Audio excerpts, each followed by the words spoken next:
يضله فلن تجد وليا مرشدا. أشهد أن لا إله إلا الله وحده ولا شريك له، وأشهد أن نبينا محمدا عبده ورسوله لا نبي ولا رسول بعده.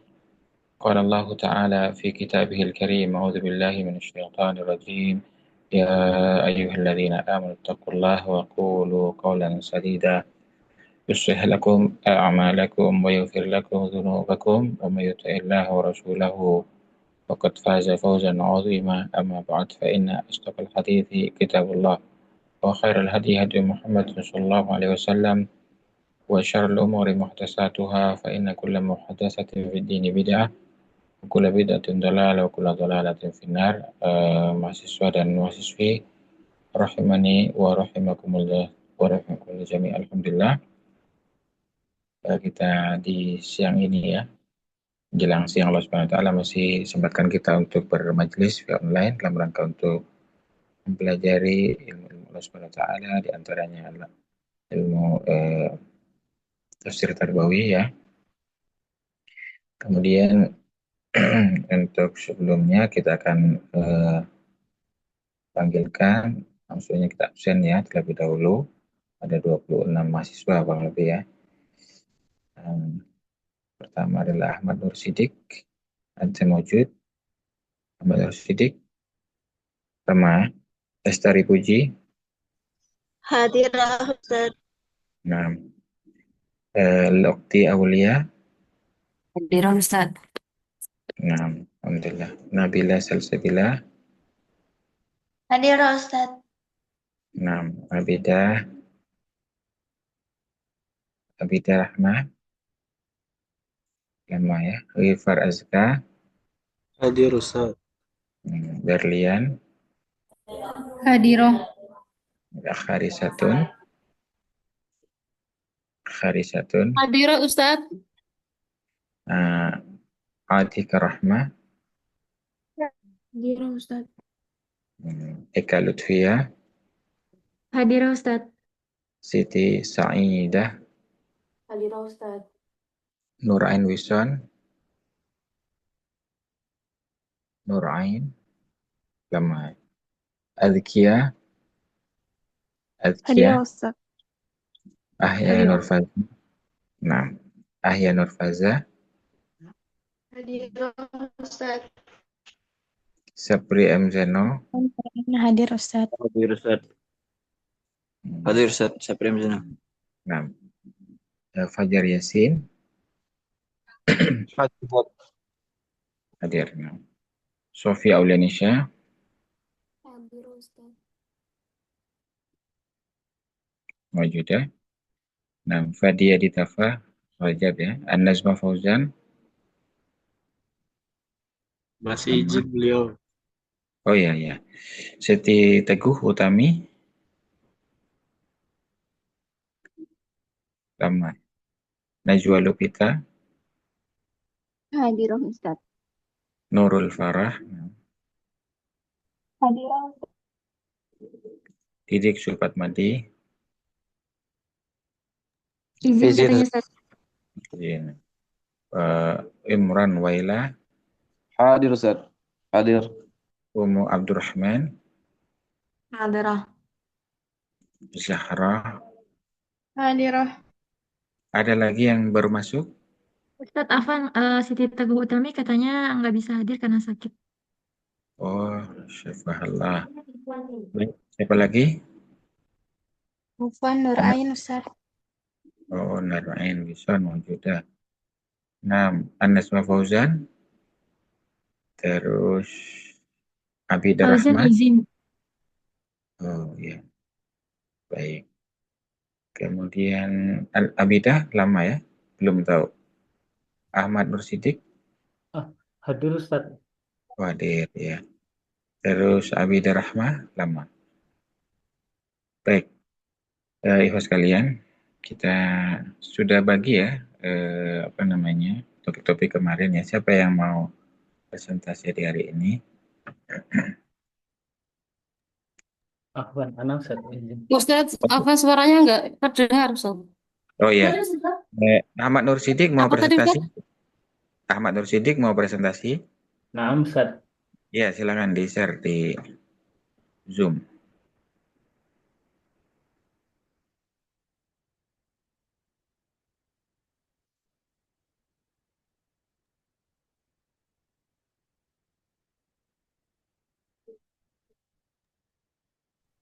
Afwan belum jadi host, Ustaz. Hmm, ya ini ada Nurul Farah hostnya. Silakan buatkan hostnya, co-hostnya Nurul Farah. Oh, Ustaz. Ya, itu Ahmad mau presentasi katanya.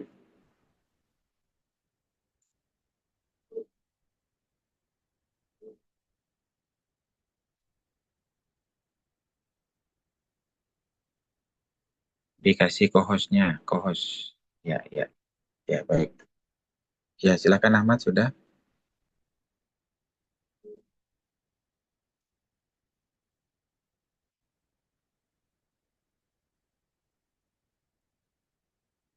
Ahmad.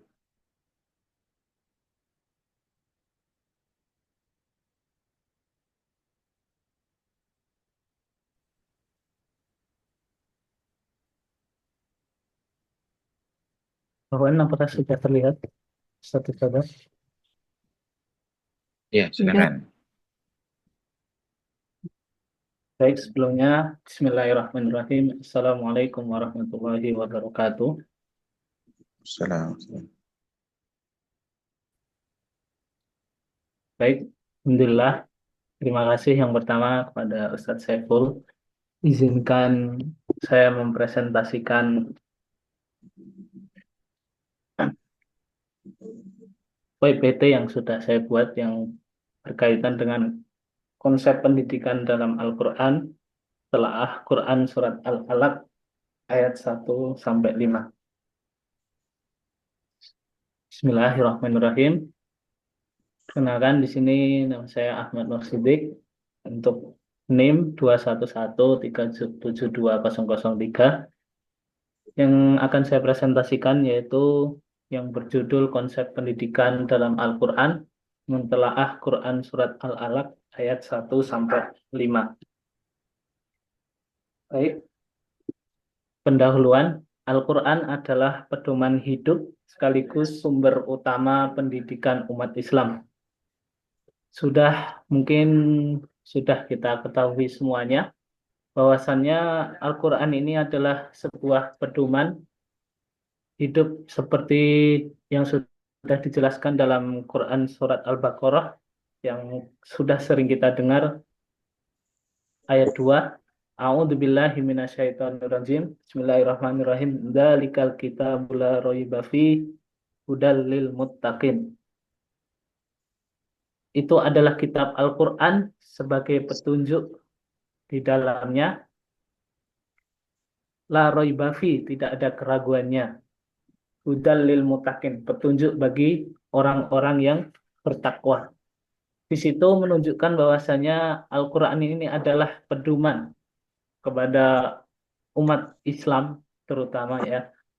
Bahwasanya di situ telah diberi petunjuk semuanya di dalam Al-Quran.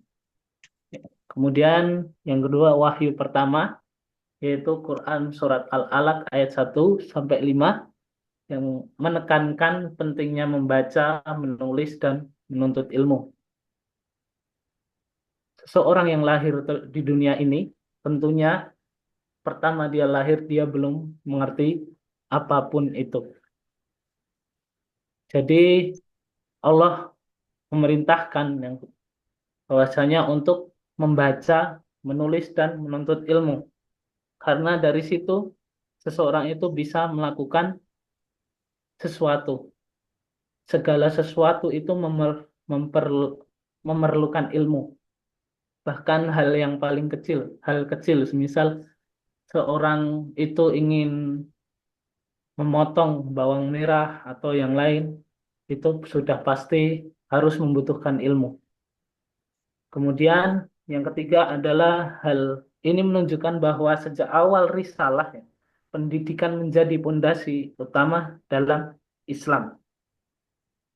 Saja yang saya hormati pula, hormati. Sejak awal risalah Islam itu pendidikan sudah menjadi pondasi utama.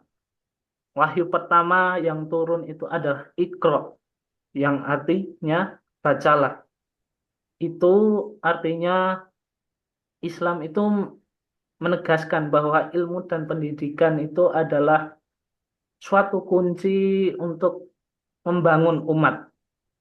Dan Rasulullah Shallallahu Alaihi Wasallam pun mendidik para sahabat bukan hanya soal ibadah, tapi juga soal akidah, akhlak, sosial, bahkan intelektual.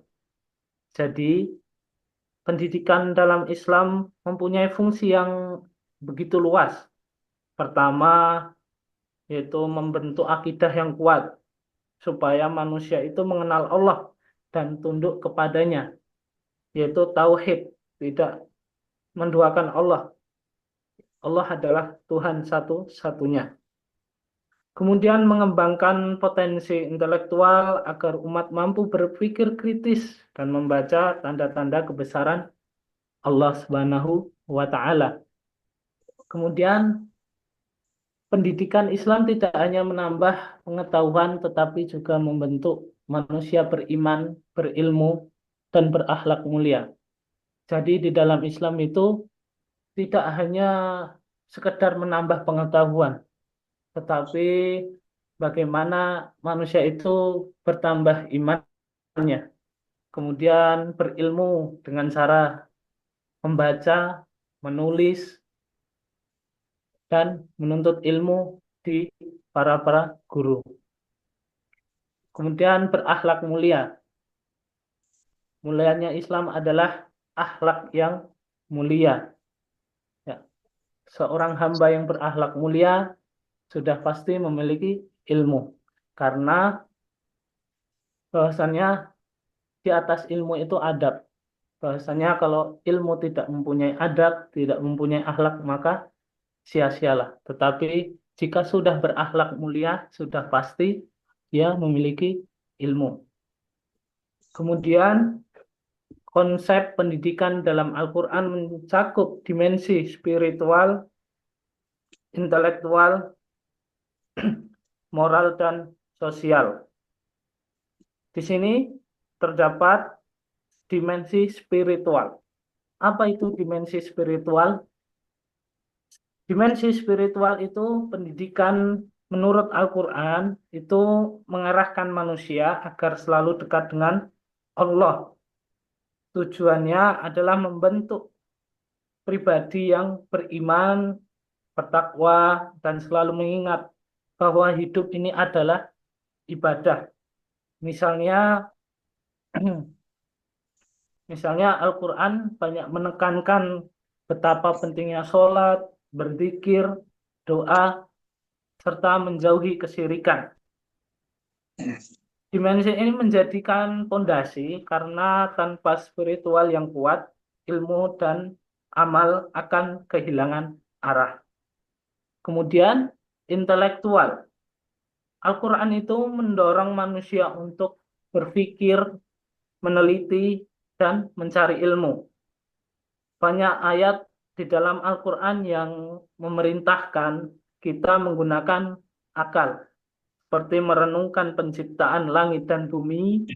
Ini menunjukkan bahwa pendidikan Islam menghargai ilmu pengetahuan, logika, serta pengembangan akal pikiran, agar manusia bisa membedakan kebenaran dan kesalahan, antara hal yang batil dan hak. Kemudian moral. Al-Quran itu menuntun manusia agar berakhlak mulia. Pendidikan tidak cukup hanya pandai secara ilmu, tetapi juga harus memiliki budi pekerti, jujur, amanah, sabar, adil, serta menjauhi sifat sombong dan zalim. Rasulullah Shallallahu Alaihi Wasallam sendiri diutus untuk menyempurnakan akhlak, dan ini menjadi bukti betapa moral adalah bagian inti dari pendidikan Al-Quran. Di dalam hadis itu disampaikan innama bu'istu liutamimma makarimal akhlak. Sesungguhnya aku diutus untuk menyempurnakan akhlak. Kemudian sosial. Sosial juga Al-Quran juga mengajarkan agar manusia itu hidup rukun di tengah masyarakat, saling menolong, menghargai, dan menjunjung tinggi keadilan. Pendidikan itu diarahkan agar lahir generasi yang peduli dengan sesama, mampu bekerja sama dengan baik, dan bermanfaat bagi lingkungan sekitarnya. Contohnya yang mungkin sering kita temui di tempat kita masing-masing, semisal zakat, infak, silaturahmi, serta larangan menyakiti orang lain. Kemudian Quran surat Al-Alaq ayat 1-5. A'udzu billahi minasyaitonir rajim. Bismillahirrahmanirrahim. Iqra bismi rabbikal ladzi khalaq. Khalaqal insana min 'alaq. Iqra wa rabbukal akram alladzi 'allama bil qalam 'allamal insana ma lam ya'lam. Terjemahan di dalam Quran surat Al-Alaq ayat 1-5. Yang pertama, bacalah dengan menyebut nama Tuhanmu yang menciptakan. Dia telah menciptakan manusia dari segumpal darah. Bacalah, dan Tuhanmu lah yang maha mulia, yang mengajar manusia dengan pena. Dia mengajarkan manusia apa yang tidak diketahuinya.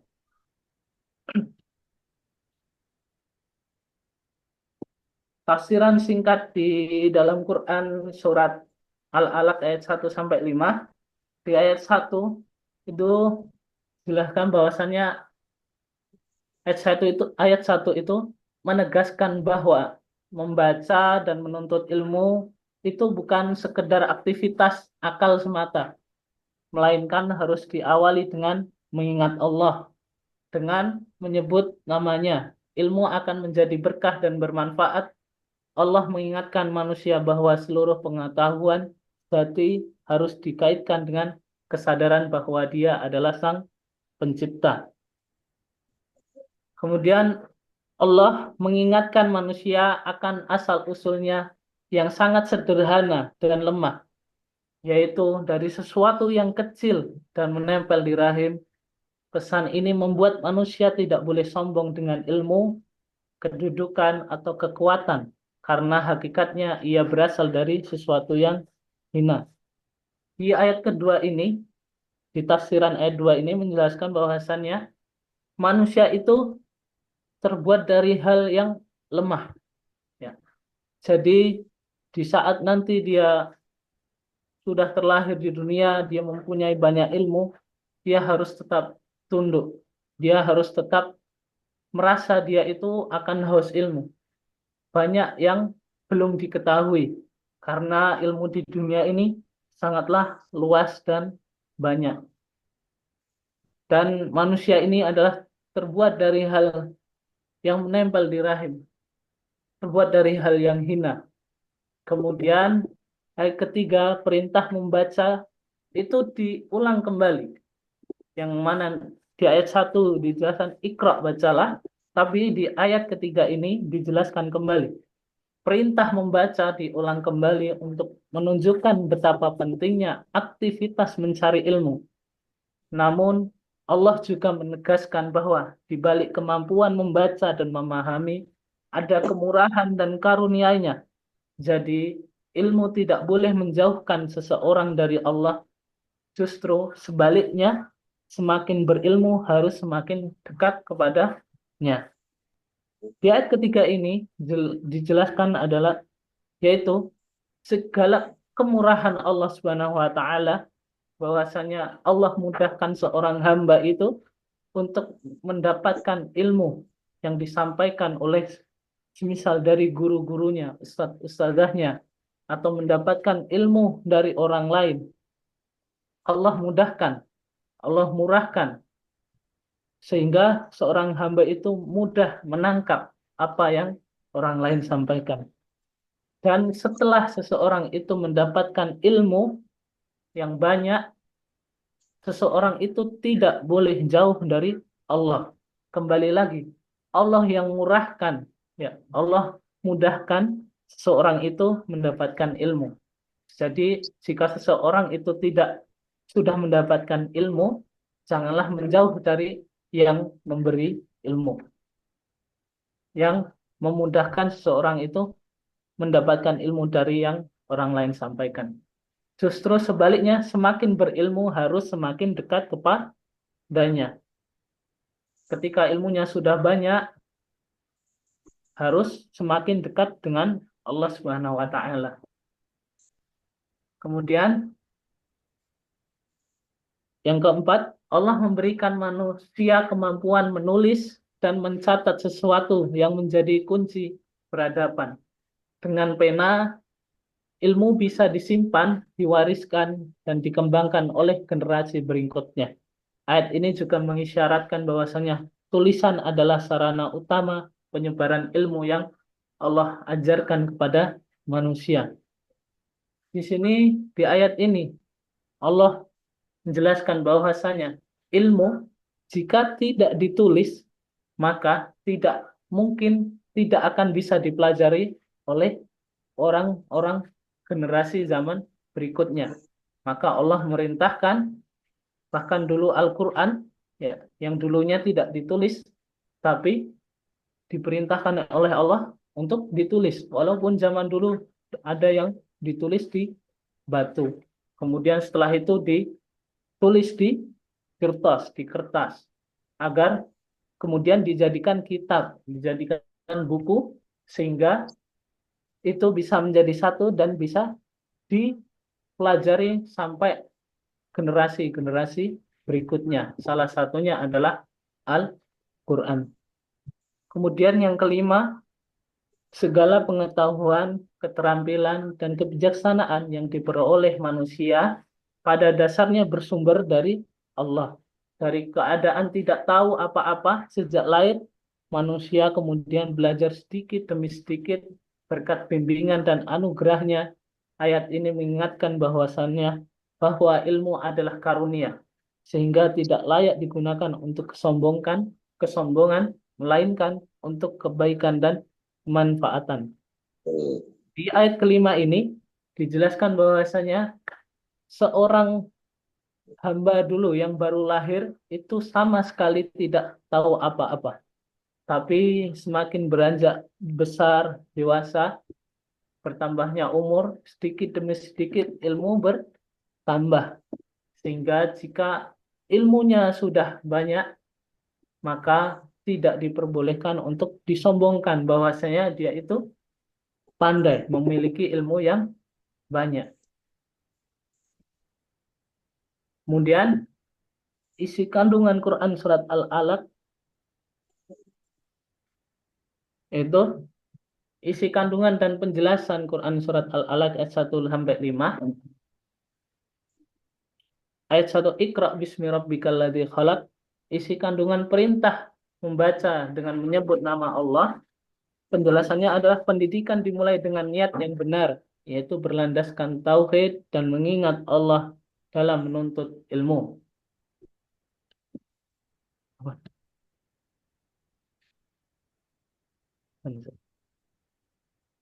Di ayat 1 ini menjelaskan bahwasanya kita harus meniatkan, ya, dimulai dengan niat yang benar, dengan niat karena Allah Subhanahu wa Ta'ala. Kemudian ayat kedua, khalaqal insana min 'alaq. Allah menciptakan manusia dari segumpal darah. Yang mana penjelasannya, manusia berasal dari sesuatu yang sederhana sehingga harus rendah hati dan menyadari kebesaran Allah. Kemudian ayat 3, Iqra wa rabbukal akram. Allah adalah zat yang maha mulia. Kemuliaan sejati bukan pada harta atau jabatan, tetapi pada ilmu dan akhlak yang diberikan. Betapa tingginya jabatan. Ada yang lebih tinggi jabatan dari harta atau jabatan itu, yaitu adalah ilmu dan akhlak. Kemudian ayat 4, Alladzi 'allama bil qalam. Allah mengajar, isi kandungan, Allah mengajarkan manusia dengan perantara pena. Penjelasan, menulis adalah sarana penting untuk menjaga ilmu, mendidik generasi, dan melestarikan pengetahuan. Kemudian ayat 5, Allamal insana ma lam ya'lam. Allah mengajarkan manusia apa yang tidak diketahuinya. Penjelasan, ilmu pengetahuan adalah anugerah Allah, sehingga manusia dituntut untuk selalu belajar dan bersyukur. Kemudian terdapat konsep pendidikan dalam ayat Al-Quran, Quran Surat Al-Alaq 1-5. Yang pertama yaitu menjelaskan tauhid sebagai landasan pendidikan. Mengajarkan bahwa aktivitas belajar harus dimulai dengan mengingat Allah. Bismi Rabbik, dengan menyebut nama Allah. Karena segala hal yang dimulai dengan Bismi Rabbik, yaitu adalah ibadah. Kemudian kesadaran akan asal-usul manusia. Di dalam ayat 2 menegaskan manusia berasal dari sesuatu yang lemah, alaq, sehingga pendidikan harus melahirkan sikap rendah hati. Kemudian pendidikan menuju kemuliaan, menunjukkan bahwa kemuliaan sejati ada pada ilmu yang diberi Allah, bukan hanya status duniawi. Kemudian peran literasi dalam pendidikan. Ayat 4 menekankan pentingnya alat tulis, pena atau ballpoint.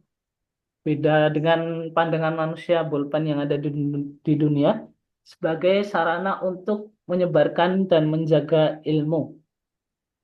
Kemudian belajar sepanjang hayat. Di dalam ayat 5 itu menegaskan bahwasannya pada awalnya seorang hamba itu yang tidak tahu apa-apa, lalu Allah mengajarkan ilmu, ini menjadi dasar bahwa belajar adalah proses tiada henti.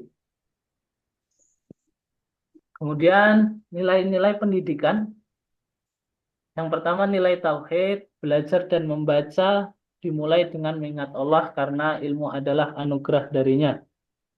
Kemudian nilai kerendahan hati, manusia berasal dari sesuatu yang lemah, alaq, sehingga harus rendah hati dan berilmu. Kemudian nilai kemuliaan ilmu, Allah memuliakan manusia dengan ilmu, sehingga pendidikan harus mengarah pada kemuliaan, bukan kesombongan. Kemudian nilai literasi, pentingnya membaca, menulis, dan mencatat ilmu dengan pena sebagai bagian dari proses pendidikan. Kemudian terakhir, nilai pembelajaran seumur hidup. Allah mengajarkan manusia dari yang tidak tahu menjadi tahu, menunjukkan bahwasanya kewajiban belajar itu sepanjang hayat atau sepanjang hidup.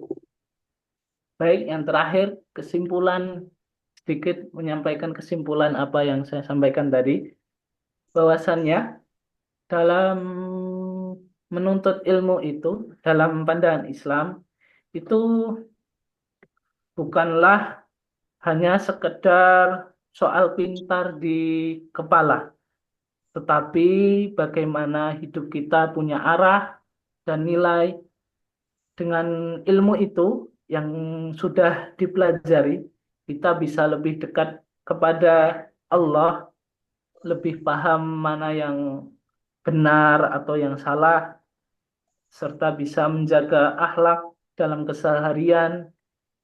Dan ilmu juga membuat kita berguna buat orang lain, bisa menolong, bisa memberi manfaat, dan bisa hidup lebih bermakna. Karena itu, menuntut ilmu bukan perkara sebentar, tetapi perjalanan seumur hidup.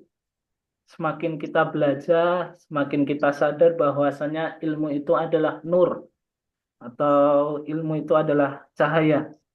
Dan nur atau cahaya itulah yang akan mengangkat derajat kita, baik di mata manusia maupun di hadapan Allah.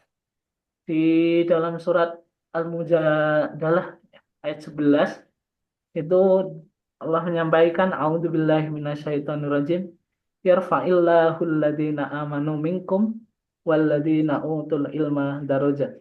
Allah akan mengangkat derajat orang-orang yang beriman dan orang-orang yang berilmu beberapa derajat. Bahwasanya orang yang berilmu itu di mata Allah itu adalah suatu hal yang tinggi karena dia seorang hamba itu menyadari bahwasannya hambanya itu di dunia sangat membutuhkan ilmu karena segala sesuatu itu membutuhkan ilmu. Mungkin itu saja yang dapat saya sampaikan. Terima kasih. Mohon maaf jika ada kesalahan dan kekurangan karena saya juga manusia biasa yang tidak luput dari salah dan dosa. Dari kesalahan saya belajar, dari kesalahan itu bisa belajar dari sama yang lain sehingga bisa menjadi lebih baik ke depannya. Terima kasih. Satu saja, syukran kasiran jidan. Wassalamualaikum warahmatullahi wabarakatuh. Waalaikumsalam warahmatullahi wabarakatuh.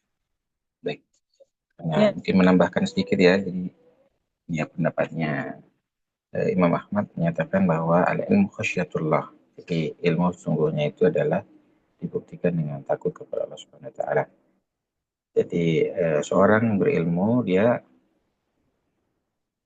buktinya ya dia tidak maksiat kan gitu ya. Kalaupun maksiat segera bertobat dan seterusnya. Bukan berlarut-larut dalam kemaksiatan. Ya, kemudian ya ilmu qabl qauli wal amal ya. Tapi ini ada pendapat Imam Malik menyatakan ta'allamul adab qabla an tata'allamal ilm. Jadi belajarlah adab sebelum uh, belajar ilmu agama. Jadi ini memang itu ya penekanan sekali ya bagaimana kita memperhatikan adab, ya adab-adab, adab memperlakukan orang lain, bagaimana kita hormat kepada sama manusia ya, hormat kepada orang lebih tua, kepada guru kita, kepada ya orang yang lebih tua dari kita, dan sayang kepada mereka-mereka yang masih kecil, maksudnya yang di bawah umur kita ya, tidak membuli dan sebagainya. Mungkin ada kekurangan dan sebagainya yang disampaikan ya. Jadi ada kekurangan apa disampaikan. Jangan kemudian kalau ada orang yang dor, oh ini sombong sama kita, bukan ya. Jadi sombong itu kalau dalam bahasa hadis Nabi SAW disebutkan al-kibaru batarul haqqi ghamtun nas. Kibar itu adalah orang yang batarul haq, menolak kebenaran. Kasih nasihat tidak mau, kasih nasihat tidak mau. Itu namanya sombong. Ya, wa ghamtun nas, dan meremehkan manusia. Nah, siapa yang meremehkan manusia maka dia masuk dalam kategori sombong ya. Waliyatubillah, mudah-mudahan kita jauhkan dari sifat sombong ya. Kemudian host sekalian, ini beberapa presenter sudah siap ya. Masya Allah, semangat terus ya. Baik, nanti mungkin kalau masih ada waktu, Ana juga pengen berikan apa namanya PPT-nya juga ya berkaitan dengan tafsir terbawi. Di sini sudah ada beberapa yang sudah siap presentasi juga.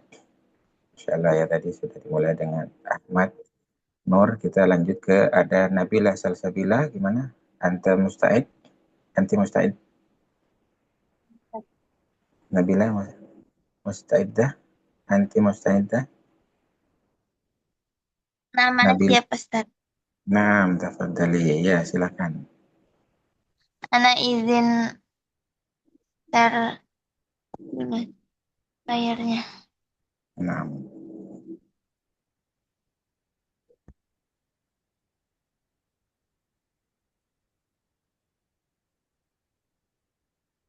Bismillah. Assalamualaikum warahmatullahi wabarakatuh. Waalaikumsalam. Udah terlihat, Ustaz? Sudah.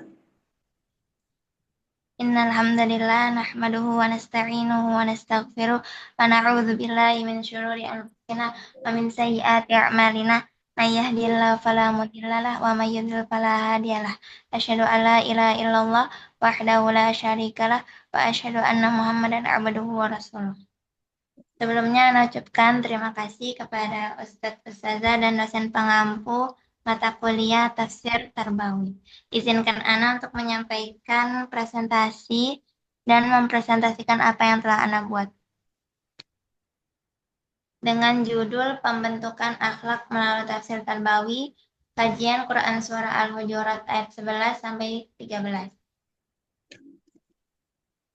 Pendahuluan, yaitu dalam 3 ayat ini menjelaskan tentang larangan merendahkan orang lain, larangan berprasangka buruk atau suudzon, dan keberagaman suku dan bangsa adalah ciptaan Allah.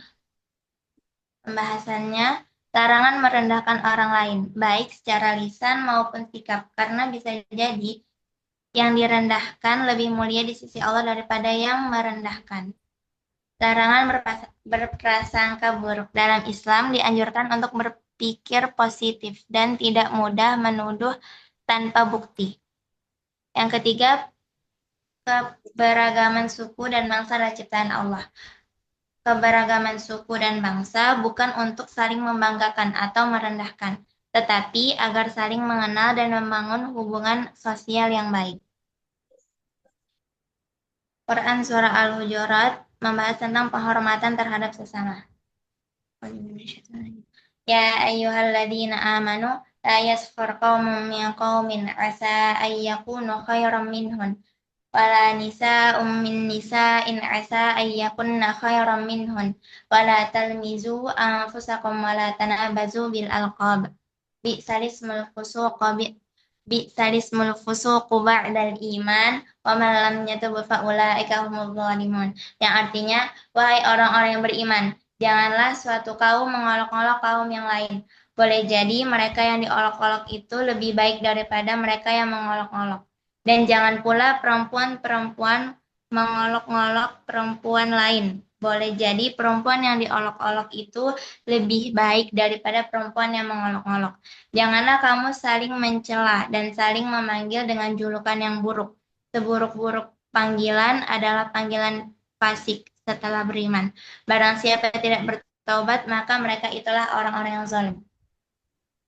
Penjelasan dari surah Al-Hujurat ayat 11. Yang pertama yaitu Allah Subhanahu wa Ta'ala melarang sekelompok laki-laki atau perempuan merendahkan kelompok lainnya.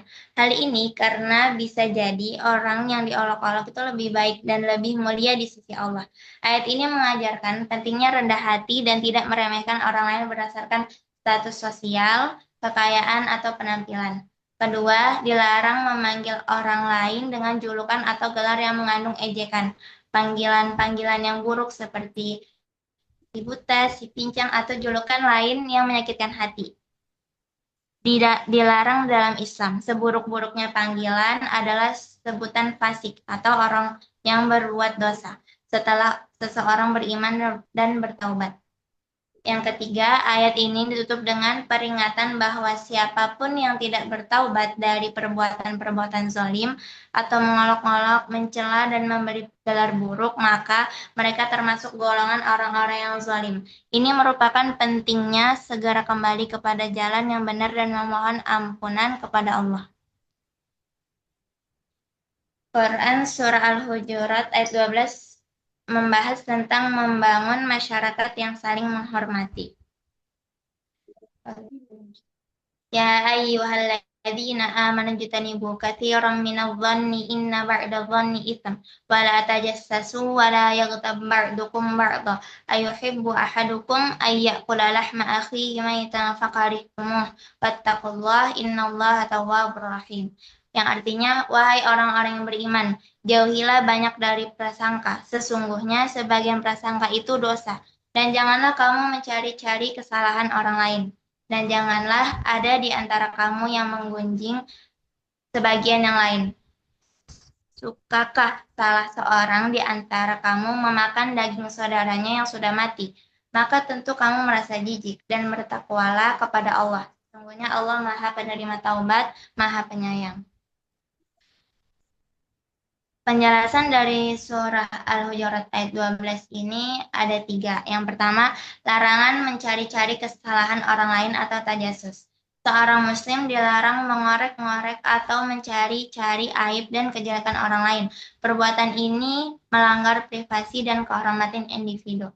Yang kedua, larangan menggunjing atau gibah. Ayat ini memberikan perumpamaan yang sangat kuat dan menjijikan untuk gibah atau membicarakan keburukan orang lain yang tidak hadir.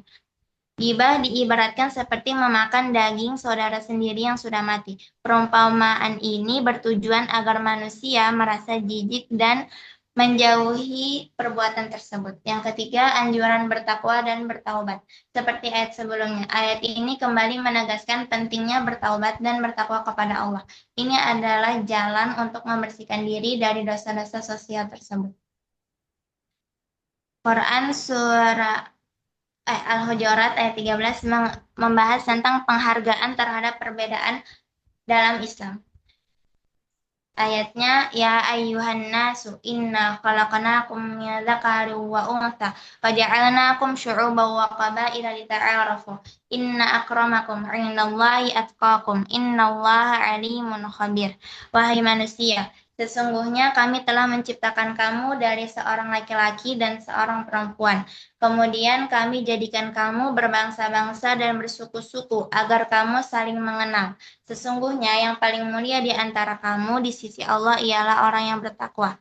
Sesungguhnya Allah Maha Mengetahui, Maha Teliti. Penjelasan dari surah Al-Hujurat ayat 13 ini ada 4, yaitu yang pertama kesetaraan asal-usul manusia. Allah Subhanahu wa Ta'ala menegaskan bahwa semua manusia diciptakan dari satu pasangan pasangan laki-laki dan perempuan, yaitu Nabi Adam dan Hawa. Ini adalah landasan universal yang menunjukkan bahwa tidak ada keunggulan ras, suku, atau bangsa satu sama lain. Yang kedua, tujuan keragaman. Keberagaman bangsa dan suku diciptakan bukan untuk saling membanggakan diri atau bermusuhan, melainkan untuk saling mengenal atau ta'aruf. Dengan saling mengenal, manusia dapat berinteraksi, bekerja sama, dan membangun peradaban yang lebih baik. Yang ketiga, standar kemuliaan adalah ketakwaan. Ayat ini secara tegas menyatakan bahwa ukuran kemuliaan seseorang di sisi Allah bukanlah keturunan, warna kulit, kekayaan, atau kedudukan, melainkan ketakwaannya. Orang yang paling mulia di sisi Allah adalah orang yang paling bertakwa, yaitu yang paling patuh dan takut kepadanya. Yang keempat, ilmu dan pengetahuan Allah. Ayat ini ditutup dengan penegasan bahwa Allah mengetahui dan Maha mengenal. Allah mengetahui siapa di antara hambanya yang benar-benar bertakwa, meskipun manusia tidak bisa melihatnya. Kesimpulannya, ayat 11-13 dari surah Al-Hujurat merupakan pedoman etika sosial yang utuh dalam Islam. Ayat-ayat ini menyoroti pentingnya menjaga kehormatan dan martabat setiap individu, serta membangun masyarakat yang saling menghargai dan menjauhi perpecahan. 3 ayat ini secara berurutan melarang perilaku-perilaku negatif yang merusak hubungan antar manusia, seperti mengolok-olok, berprasangka buruk, dan menggunjing. Kemudian ayat-ayat ini menegaskan bahwa pondasi persaudaraan yang sejati adalah kesetaraan asal-usul manusia dan tolak ukur kemuliaan yang universal, yaitu ketakwaan, bukan keturunan atau status sosial. Ana tutup presentasi Ana. Syukran ala ihtimamikum wa jazakumullahu khairan kepada Ustadz dan kepada teman-teman yang telah mendengarkan presentasi Ana. Jika ada kesalahan, maka itu murni datangnya dari Ana dan dari setan. Dan jika ada kebenaran, maka itu datangnya dari Allah dan Rasulnya. Assalamualaikum warahmatullahi wabarakatuh. Waalaikumsalam warahmatullahi wabarakatuh. Insyaallah. Tabarakallah, ini menarik ya. Jadi ya salah satu tujuan maqasid itu syariah ya. Jadi syariah Islam itu sangat menjaga kehormatan. Jadi menjaga harta, menjaga darah, dan kehormatan. Ya, jadi adanya Islam itu sangat menjaga diri Muslim. Al-Muslim akhul Muslim. Muslim adalah saudara Muslim yang lain. Mereka tidak menzaliminya, tidak membalikkan muka dan sebagainya. Jadi saling melindungi ya. Jadi Muslim itu terikat dengan suatu persaudaraan yang kuat, walaupun dia berbeda suku, berbeda bangsa dan seterusnya. Kemudian tidak boleh mengambil harta. Sudah ada potong, sudah nyampe hadnya maka potong tangan dan sebagainya kan. Sebelumnya mungkin nasihat dan seterusnya. Ada satu hukum yang ditegakkan betul ya, siapa yang melanggar syariat, mengambil, mencuri tanpa hak misalnya, mengambil tanpa hak ya, maka ini karena hukum kisos ya, hukum dalam ya had ya dalam Islam itu ada yang namanya jinayah ya. Jinayah itu kejahatan di mana bahwa dalam Al-Quran disebutkan as-sariqu was-sariqatu faqtu'u. Jadi orang curi laki-laki, pencuri perempuan maka dia dipotong ya eh, tangannya ya.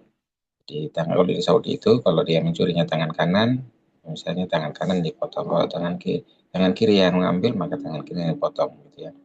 Kalau misalnya tangan kanan sudah dipotong, kemudian mencuri lagi tangan kirinya dipotong, masih mencuri lagi ya kakinya gitu ya. Nah, ini masalah. Jadi artinya ya dengan dipotong misalnya masa tidak bercerai ya, tidak cerai sudah mengambil ibrah dari apa yang sudah terjadi. Nah, di Indonesia belum dipraktekkan ya, makanya banyak pencurian ya. Nah, kemudian yang berikutnya apa? Menjaga darah.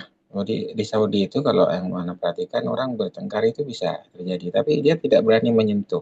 Ya cuma ngomong-ngomong saja. Tidak berani menyentuh karena kalau menyentuh itu maka nanti bisa dihukum juga sama ya.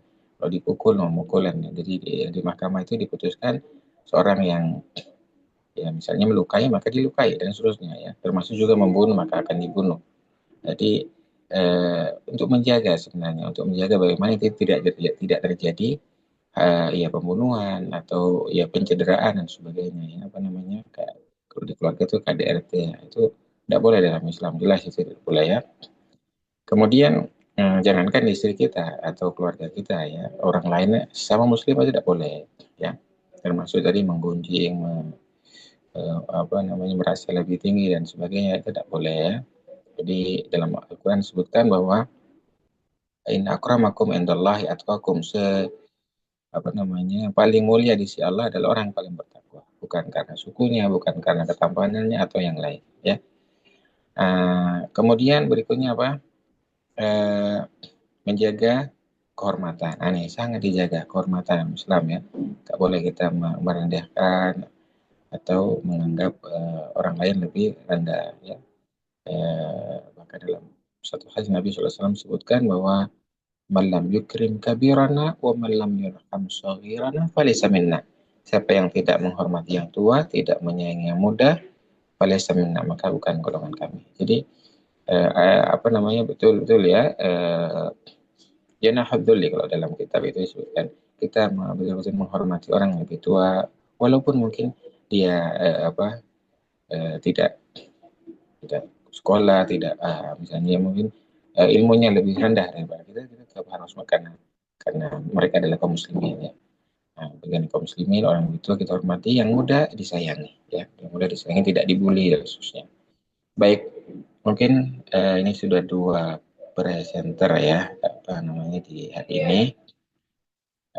Ada lagi yang mau mungkin masih ada yang mau juga presentasi, ada Nabila, Ahmad Rusdik sudah. Hari Satun gimana? Oh, Hari Satun sudah ya? Belum. Harisa sama Abida, Abida sudah. Baik, ikhwan dan akhwat sekalian, kita kalau tidak ada mungkin Hari Satun gimana? Kalau tidak siap mungkin pekan depan tidak apa-apa. Anas, siap Ustaz. Oh, siap. Nah, tafadhali. Insya Allah. Bentar, Tat.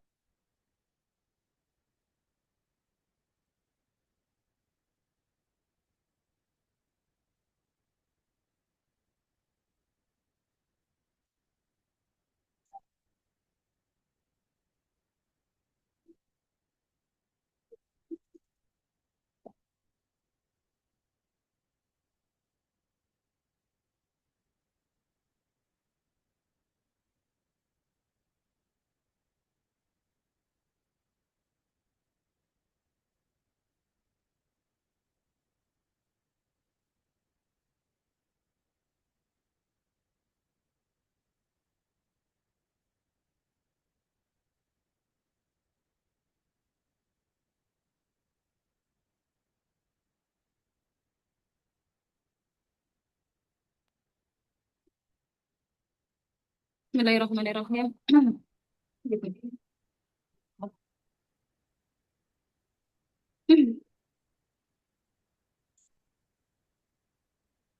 Bismillahirrahmanirrahim. Assalamualaikum warahmatullahi wabarakatuh. Assalamualaikum warahmatullahi wabarakatuh.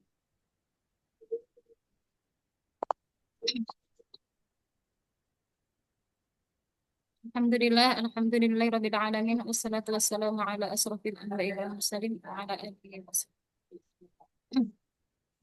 Baik, insya Allah pada kesempatan hari ini Ana akan mempresentasikan tentang adab dan etika dalam belajar mengajar.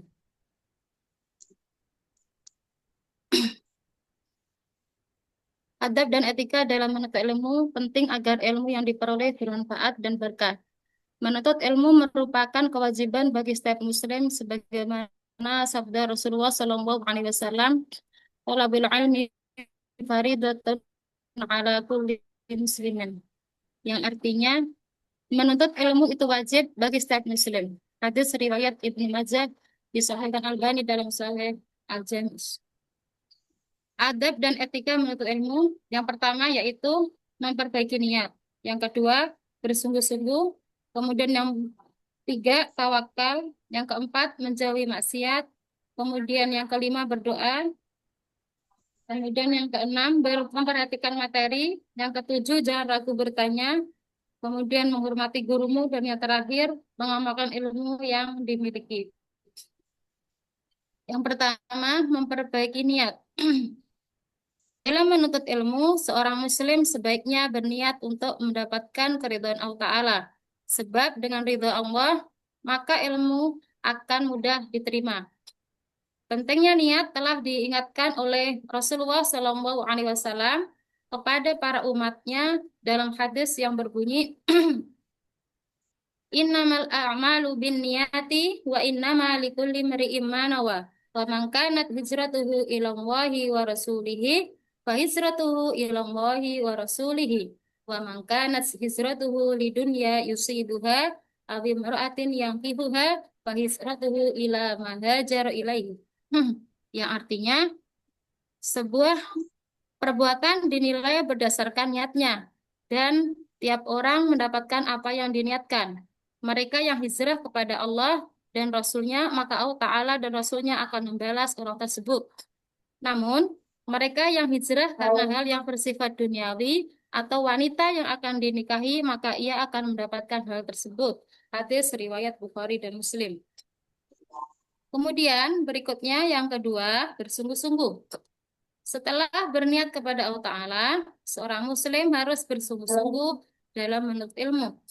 Usaha terbaik akan memberikan hasil yang baik pula. Yang mana dalam hal ini sesuai hadis Rasulullah SAW,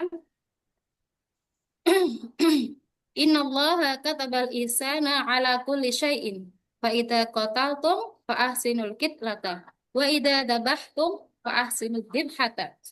Wal yuhidda ahadukum syafratahu wal yuridda bihatahu. Yang artinya, sungguh Allah Ta'ala telah menetapkan ihsan dalam segala hal. Jika kalian berperang, maka lakukanlah yang terbaik. Jika sedang menyembelih hewan, maka lakukanlah juga usaha terbaik. Salah satu dari kalian mengasah pisaunya, sedangkan yang lain menggunakan hewan yang akan disembelih. Hadis riwayat Tirmidzi. Berikutnya tawakal. Setelah berusaha dengan seorang muslim sebagai tawakal. Syekh Ibnu Wahab As-Sawi mengatakan tawakal artinya percaya sepenuhnya kepada Allah Ta'ala. Berikutnya yang keempat, menjauhi maksiat. Dalam menuntut ilmu, seorang muslim harus menjauhi perbuatan maksiat agar ilmu yang didapatkan bermanfaat dan berkah. Maksiat juga membuat seseorang sulit berkonsentrasi sehingga ilmu sulit dimengerti. Berikutnya yang kelima, berdoa. Dalam cari ilmu, seorang muslim sebaiknya selalu berdoa supaya terhindar dari rasa malas dan kesulitan dalam menuntut ilmu. Berikut doanya. Allahumma inni a'udzubika minal hammi wal hajani wal ajazi wal kasali wal buhli wal jubni wa dhala'id daini wa ghalabatir rijal.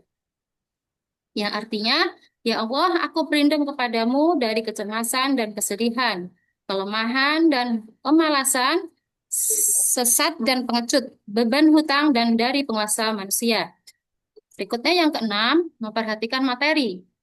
Agar mendapatkan ilmu dengan mudah, maka harus konsentrasi dengan memperhatikan guru saat menjelaskan. Hal tersebut sesuai dengan firman Allah Ta'ala dalam Quran Surat Az-Zumar ayat 18, yang artinya, yang mendengarkan perkataan lalu mengikuti apa yang paling baik di antaranya. Mereka itulah orang-orang yang telah diberi Allah petunjuk dan mereka itulah orang-orang yang mempunyai akal. Berikutnya yang ketujuh, jangan ragu bertanya. Banyak bertanya seputar ilmu yang tidak dapat dipahami, termasuk adab dalam mencari ilmu. Dalam Al-Quran sendiri mengisyaratkan bahwa bertanya dianjurkan bagi setiap yang tidak mengetahui saat menuntut ilmu. Allah berfirman dalam surat An-Nahl ayat 43 yang berbunyi, Fas'alu ahla dzikri in kuntum la ta'lamun. Yang artinya, maka bertanyalah kepada orang yang mempunyai pengetahuan jika kamu tidak mengetahui. Berikutnya yang ke-8, hormati gurumu. Seorang muslim dalam menuntut ilmu harus bisa menghormati dan memuliakan guru, mengerjakan perintah guru dan tidak mencelanya jika terjadi perbedaan pendapat. Seseorang yang memuliakan guru sama dengan memuliakan Allah Ta'ala, yang mana dalam hal ini telah dijelaskan dalam kitab Lughatul Hadis, artinya barang siapa yang memuliakan seorang alim atau seorang guru, maka ia memuliakan aku. Dan barang siapa memuliakan aku, maka ia memuliakan Allah. Dan barang siapa memuliakan Allah, maka tempat kembalinya adalah surga. Berikutnya yang ke-9, mengamalkan ilmu yang dimiliki. Seorang muslim yang telah menuntut ilmu dianjurkan untuk mengamalkannya. Sebab jika tidak diamalkan, maka Anda termasuk orang-orang yang celaka. Hal tersebut sebagaimana sabda Rasulullah SAW, celakalah orang yang tidak berilmu dan celaka pula orang yang berilmu namun tidak mengamalkannya. Hadis riwayat Abu. Kesimpulan yang dapat kita ambil, yang pertama yaitu diantaranya menuntut ilmu dalam Islam bukan sekedar mencari pengetahuan, melainkan juga bagian dari ibadah yang mulia. Karena itu, seorang penuntut ilmu wajib menjaga adab dan etika agar ilmu yang diperoleh bermanfaat dan penuh berkah. Segala sesuatu harus dimulai dengan niat yang benar, yaitu ikhlas semata-mata karena Allah Ta'ala. Selain itu, seorang penuntut ilmu hendaknya bersungguh-sungguh berusaha dengan sebaik-baiknya, lalu bertawakal kepada Allah atas hasil yang ditetapkannya. Selain itu, ilmu akan sulit masuk ke dalam hati yang kotor oleh maksiat, maka menjauhi dosa menjadi kunci agar ilmu mudah dipahami. Doa juga sangat penting karena dengan doa seorang hamba memohon pertolongan Allah agar dijauhkan dari malas, diberi kemudahan, dan diberi keberkahan ilmu. Dengan menjaga adab dan etika tersebut, insya Allah ilmu yang diperoleh akan menjadi cahaya, membawa manfaat bagi diri sendiri, serta menjadi jalan menuju keridhaan Allah Ta'ala. Berikutnya, adab dan etika mengajar. Yang pertama, ikhlas karena Allah. Berikutnya, mencari teladan yang baik. Yang ketiga, menyampaikan dengan lemah lembut. Yang keempat, mengajarkan ilmu dengan bertahap. Yang kelima, adil terhadap murid. Yang keenam, mendoakan kebaikan untuk murid. Kemudian yang ketujuh, tidak menyembunyikan ilmu. Dan yang terakhir, menggunakan bahasa yang mudah dipahami. Yang pertama, ikhlas karena Allah Ta'ala. Seorang guru harus mengajar dengan niat untuk mencari ridha Allah, bukan semata-mata untuk dunia, gaji, atau pujian. Dari Rasulullah SAW telah bersabda, sesungguhnya amal itu tergantung pada niatnya, dan setiap orang hanya mendapatkan sesuai dengan niatnya. Hadis riwayat Bukhari dan Muslim. Berikutnya yang kedua, mencari teladan yang baik. Guru bukan hanya sekadar menyampaikan ilmu dengan lisan, tetapi juga dengan akhlaknya. Dalil Allah Ta'ala berfirman tentang Rasulullah SAW, sungguh telah ada pada diri Rasulullah, yaitu suri teladan yang baik bagimu. Quran Surat Al-Ahzab ayat 21. Berikutnya yang ketiga, menyampaikan dengan lemah lembut. Guru tidak boleh kasar dalam mengajar, tapi harus sabar dan penuh kasih sayang. Dalil Allah telah berfirman kepada Nabi SAW, maka Berkat rahmat dari Allah, engkau Muhammad berlaku lemah lembut terhadap mereka. Sekiranya engkau bersikap keras, lagi berhati kasar, tentulah mereka menjauh dari sekitarmu. Quran Surat Al-Imran 159. Yang keempat, mengajarkan dengan bertahap. Ilmu disampaikan sedikit demi sedikit sesuai kemampuan murid. Dari Rasulullah SAW telah bersabda, sampaikanlah ilmu kepada manusia sesuai dengan kadar kemampuan akal mereka. Apakah kalian suka jika Allah dan Rasulnya didustakan? Hadis riwayat Bukhari. Berikutnya yang kelima, adil terhadap murid. Guru harus memperlakukan murid dengan adil dan tidak pilih kasih. Dari Nabi Muhammad SAW telah bersabda, bertakwalah kalian kepada Allah dan berlaku adillah di antara anak-anak kalian. Hadis riwayat Bukhari dan Muslim. Hadis ini tentang anak namun berlaku juga dalam mendidik murid. Berikutnya yang keenam, mendoakan kebaikan. Guru hendaknya mendoakan agar murid mendapatkan ilmu yang bermanfaat.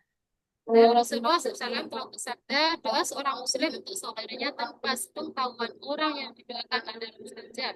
Hadis riwayat Muslim. Berikutnya yang ketujuh, tidak menyembunyikan ilmu. Guru tidak boleh menyembunyikan ilmu yang bermanfaat dari muridnya. Dan dari Rasulullah SAW telah bersabda, barang siapa ditanya tentang suatu ilmu, lalu ia menyembunyikannya, maka Allah akan mengekangnya dengan kekang dari api neraka pada hari kiamat. Hadis riwayat Abu Daud At-Tirmidzi. Berikutnya yang kedelapan, menggunakan bahasa yang mudah dipahami. Guru sebaiknya menyampaikan pelajaran dengan bahasa yang jelas dan sesuai pemahaman murid. Dari Rasulullah SAW telah bersabda, bicaralah kepada manusia dengan apa yang mereka pahami. Hadis riwayat Muslim. Kesimpulan yang dapat kita ambil yaitu adab dan etika mengajar meliputi ikhlas, menjadi teladan, lemah lembut, bertahap, adil, mendoakan murid, tidak menyembunyikan ilmu, serta menyampaikan dengan bahasa yang mudah dipahami. Semua ini bersumber dari Al-Quran dan hadis. Dari materi tentang adab belajar mengajar, yang telah Anda terangkan tadi bersumber dari Al-Quran hadis di surat Al-Kahfi ayat 66 sampai 70. Ayat-ayat ini menceritakan dialog antara Nabi Musa alaihissalam dengan hamba Allah yang soleh, yang dikenal dengan sebagai Nabi Khidir. A'udzubillahi minasyaitonirrajim. Qala lahu Musa hal attabi'uka ala an tu'allimani mimma 'ullimta rusyda.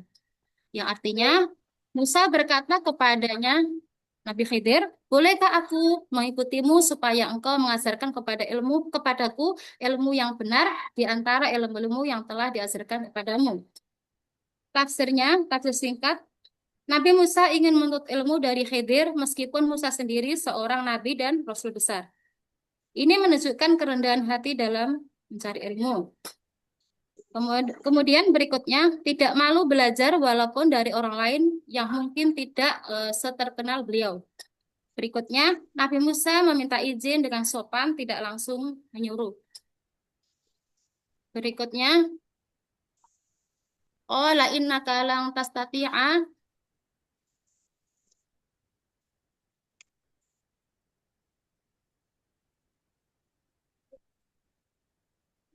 qala innaka lan tastati'a ma'iya sabra.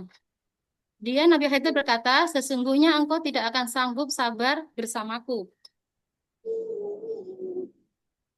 Wa kaifa tasbiru ala ma lam tuhit bihi khubra. Dan bagaimana engkau dapat sabar terhadap sesuatu yang engkau belum punya pengetahuan tentangnya? Tafsir singkat, Nabi Khidir menjawab bahwa Nabi Musa tidak akan mampu bersabar.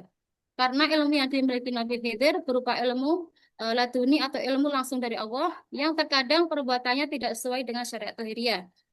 Berikutnya Nabi Khidir menegaskan, bagaimana engkau bisa bersabar sedangkan engkau belum tahu rahasia di baliknya.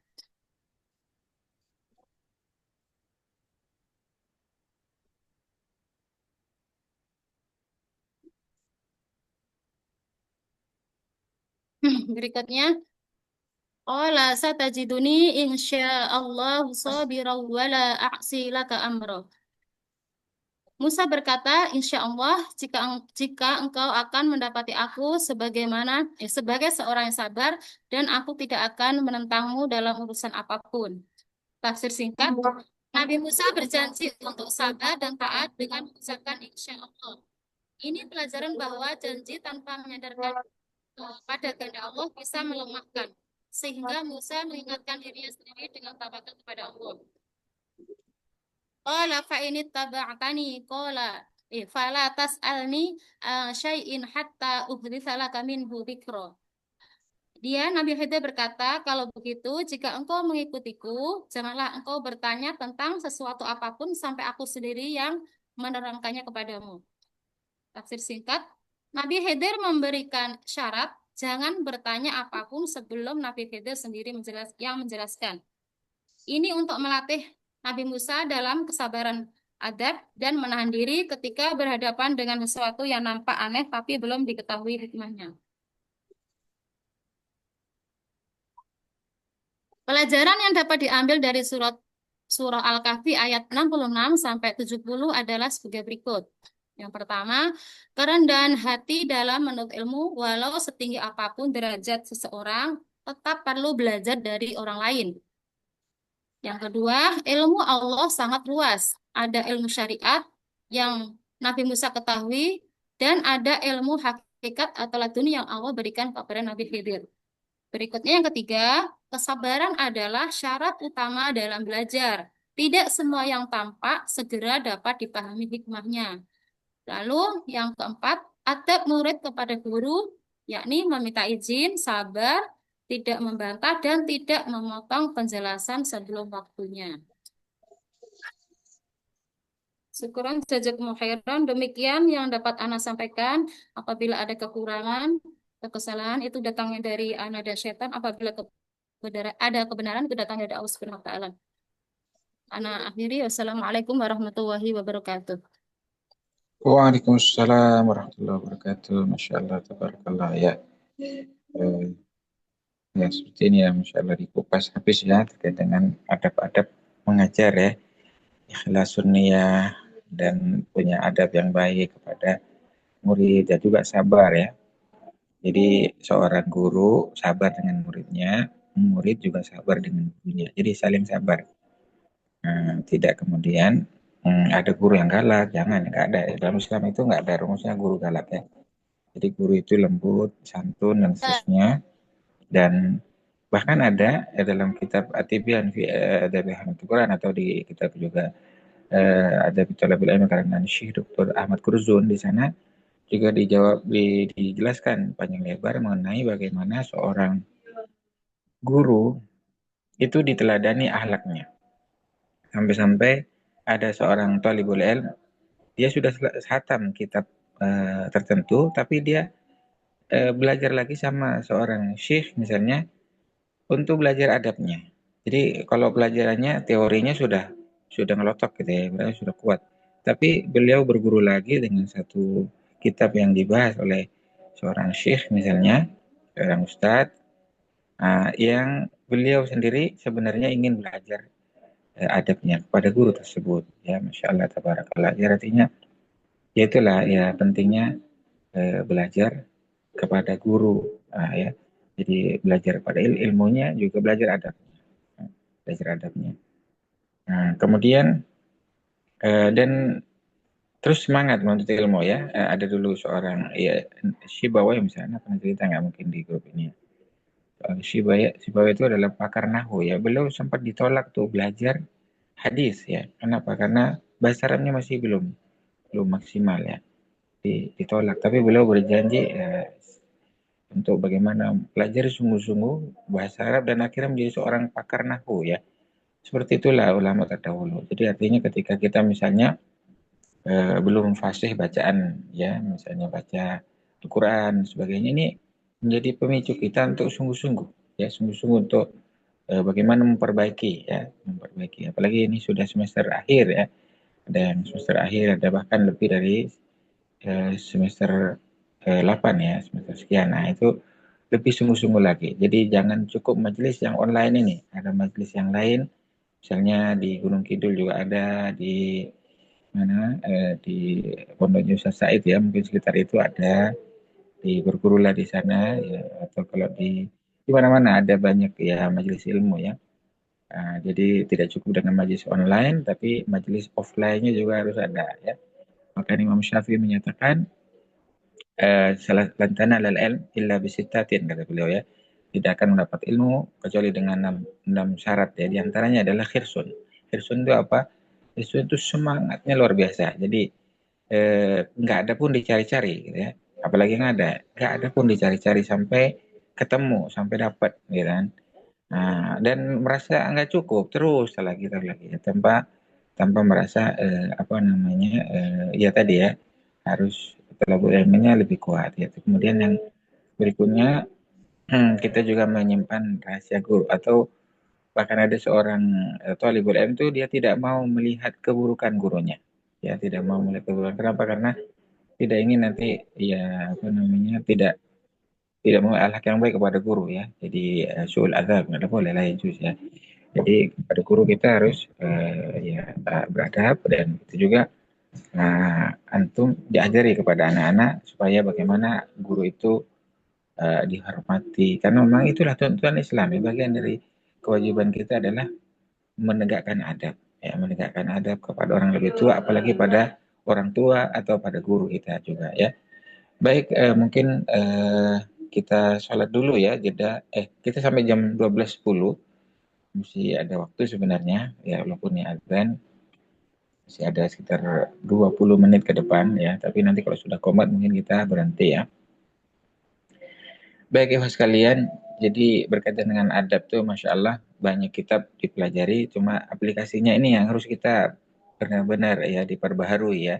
Teman orang tua, bahkan ini dalam satu kitab itu dijelaskan ada seorang anak, dia tidak mau makan bersama orang tuanya. Ya, kenapa? Karena tidak ingin ketika dia mengambil satu makanan, ternyata makanan tersebut juga disukai oleh orang tuanya, sama orang tuanya. Jadi dia mendahulukan orang tua, gitu ya. Nah, itu juga seperti itu. Jadi kita orang tua juga hormat ya.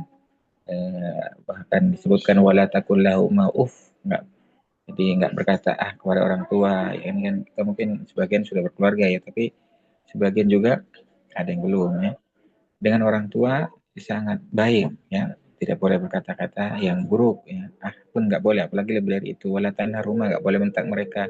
Wa kullahuma qawlan karima, berkatalah kepada mereka berdua perkataan yang baik ya. Begitu juga dengan guru kita, sama ya, guru kita juga perlakukan hormat kepada mereka. Jadi dalam perkara yang ma'ruf kita dengarkan, ikuti, tapi kalau menyuruh kepada keburukan tentu tidak, kita berlepas diri, tidak mau kan begitu ya. Kata dengan orang tua kita pun juga dalam perkara yang ma'ruf ya, innamat ta'atu bil ma'ruf ya. Ya apa namanya, tidak boleh kita bermaksiat kepada Allah Ta'ala untuk mengikuti keinginan atau perintah walaupun dia guru kita ya. Ini kemarin ada kasus di mana, Bekasi ya. Bukan salaf ya, di luar salaf. Jadi gurunya menyuruh berzina, dia mau aja. Nggak boleh lah ya, nggak boleh ya. Gurunya menyuruh ini, menyuruh itu, nggak boleh. Ini memang ya karena tidak tahu bagaimana memperlakukan lawan jenis ya. Jadi lawan jenis itu tidak boleh. Jadi belajar pun mewara hijab, apalagi lebih daripada itu ya. Nah, artinya bermuamalah lawan jenis harus dibatasi ya. Yang bukan mahram jauhi. Artinya harus betul-betul, bahkan dalam, Anda pernah baca ya, fatwa ulama, hatta dengan mahram aja haram hukumnya kalau kita mencium ya, mencium apa namanya, mencium bibir misalnya atau yang lain ya. Hatta dengan anak kecil pun kalau dia syahwat haram hukumnya.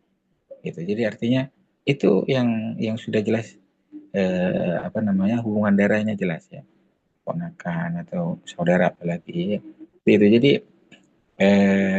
memang dalam tradisi Arab kalau ada datang dari suatu perjalanan jauh biasanya disambut dengan baik ya, disambut seperti itu bagian dari akhlak Islam ya. Kemudian ya itu salim, kalau di Indonesia kan salim ya, itu ya itu boleh, tapi tidak berlebihan ya. Artinya Kalau sampai kepada syahwat maka itu jatuh haram ya. Walaupun sesama masih saudara ya. Apalagi dengan yang ya al-ajanib ya, orang ajnabi, orang luar ya, bukan saudara kita, bukan bagian mahram ya. Nah, ya sekalian seperti itu. Jadi Islam sangat membatasi masalah ya lawan jenis, masalah hubungan laki perempuan dan seterusnya ya. Jadi ya ada batasan-batasan, ada yang halal, yang haram dijauhi, yang halal ya silakan kan gitu ya. Maksudnya boleh untuk ya kalau misalnya ya maksudnya dalam apa-apa yang boleh silakan lakukan, yang tidak jangan ya. Kemudian terkait dengan adab seorang guru, ini kembali ke poin utama ya, adab orang guru adalah seorang guru ya ikhlasun niyya lillahi ta'ala, walaupun dia digaji mungkin ya, dapat mukafa'ah, dapat ratib, tapi sejatinya bukan karena itu, tapi karena Allah Subhanahu wa taala. Jadi kalau Syekh Ahmad menyatakan bahwa bagian dari niat itu adalah tikrarun niyah. Tikrar niat itu apa? Ya selain ikhlasun niyah, memurnikan niat semata-mata karena Allah Ta'ala, yang kedua adalah tikrar, mengulang-ulang. Artinya karena Allah. Di depan karena Allah, di tengah karena Allah, di belakang juga karena Allah, bukan karena yang lain. Kalau ada godaan dari diri kita untuk bagaimana biar disanjung orang, biar orang senang sama kita, ya kita harus belokkan ya. Nah, kalau dalam kitab Tauhid itu disebutkan kita harus belokkan, bukan karena dia, tapi karena Allah Ta'ala. Ya, bukan karena harta, bukan karena apa, tapi karena Allah Subhanahu wa taala. Gitu. Jadi mungkin di waktu sholat, waktu beribadah-ibadah yang lain, kadang-kadang kita ada terbesit keinginan untuk dipuji orang, ya, untuk agar dianggap orang dermawan gitu, atau ya dianggap bacaannya bagus dan sebagainya ya. Ada seperti itu, tapi kita harus halau ya, bukan karena dia. Termasuk juga nasihat nih, mau nasihati orang misalnya, atau kita mengajar, kadang-kadang ada kepala sekolah lewat, bukan karena dia, tapi karena Allah Subhanahu wa taala. Itu ya. Jadi host kalian, memang seorang guru harus menjaga niatnya biar dapat pahala di sisi Allah Subhanahu wa taala ya, bahwa syarat diterimanya amal diantaranya ikhlasun niyyah lillahi ta'ala, semata-mata ikhlas karena Allah Ta'ala, wa mutaba'ah bi awamir Rasul sallallahu alaihi wasallam. Mutaba'ah artinya mengikuti tuntunan Rasulullah SAW. Mengikuti tuntunan Rasulullah SAW apa yang ya misalnya thalabul ilmi ya karena Allah. Begitu juga mengajarkan ilmu ya. Mengajarkan ilmu juga karena Allah Subhanahu wa taala, atau melakukan kebajikan-kebajikan yang lain. Kebajikan membantu orang misalnya, membagi sebagian rezekinya karena Allah Subhanahu wa taala, bukan karena yang lain ya. Karena pernah juga baca ya bagaimana ada orang yang sedekah untuk dimintakan doa, ini lah juz nggak boleh. Jadi kalau sedekah aja, kalau minta doa ya minta doa saja, itu yang didoakan misalnya, bukan karena ada suatu hal yang lain. Jadi artinya apa?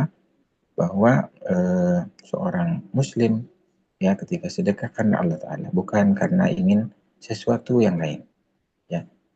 Nah, jadi tawasul yang dibolehkan diantaranya ya minta doakan orang soleh misalnya, atau minta doakan guru kita, mendoakan orang tua kita misalnya. Tawasul yang dibolehkan ya. Jadi minta doakan pada orang yang masih hidup, orang soleh yang masih hidup, bukan orang soleh yang sudah mati. Yang orang soleh yang sudah mati tidak ada, dia sudah selesai ya. Artinya lah ya juz. Kalau yang dibolehkan mungkin ya ya dengan amal soleh kita, dengan asmaul husna, ini yang bolehkan. Walillahil asmaul husna fad'uhu biha. Nah, sebagaimana dalam kitab Firqatun Najiyah ya. Nah, di sana dijelaskan bagaimana seorang dia berdoa dengan nama-nama Allah Subhanahu wa taala. Seperti Rasulullah juga menyatakan ya hayyu qayyum bi rahmatika astaghitsu. Nah, gitu ya. Terus berdoa apa yang diinginkan gitu. Jadi mungkin di sekolah ada kasus ini, kasus itu dan sebagainya, banyak berdoa kepada Allah Subhanahu wa taala. Ya anak-anak yang kurang bisa diatur dan sebagainya, didoakan semoga bisa kembali baik ya, kembali baik atau menjadi orang baik ke depan. Jadi doa usilahul mu'min, doa senjatanya orang mukmin. Jadi guru kadang ketemu anak-anak santri yang kurang pas ya, kurang pas dalam akhlaknya, kurang pas dalam muamalah dengan teman-teman dan sebagainya, doakan mereka supaya diberikan kebaikan baik di dunia maupun di akhirat. Dan nasihat doa dan juga disampaikan ke orang tua bagaimana anak ini seperti ini ya, dan tolong didoakan di saat-saat istijabah, misalnya ketika qiyamul lail, ketika bainal adzan wal iqamah, kemudian baina khutbatain misalnya ya, in the safar, in the saum misalnya. Jadi banyak berdoa di waktu-waktu yang istijabah, biar semoga Allah Ta'ala berkenan untuk memperbaiki akhlaknya, memperbaiki anak-anak yang kurang baik ya.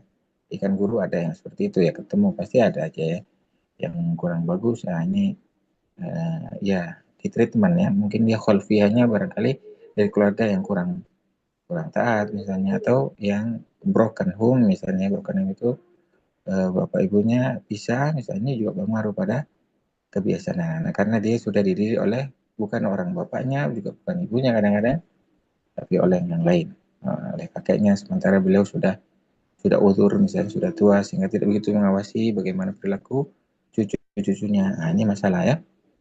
Nah jadi kalau sekalian, sebaiknya ya tadi ya, bersungguh-sungguh dalam kebaikan, menjaga niat, menjaga kebaikan akhlak kita kepada Allah Subhanahu Wa Taala, terutama juga kepada manusia ya.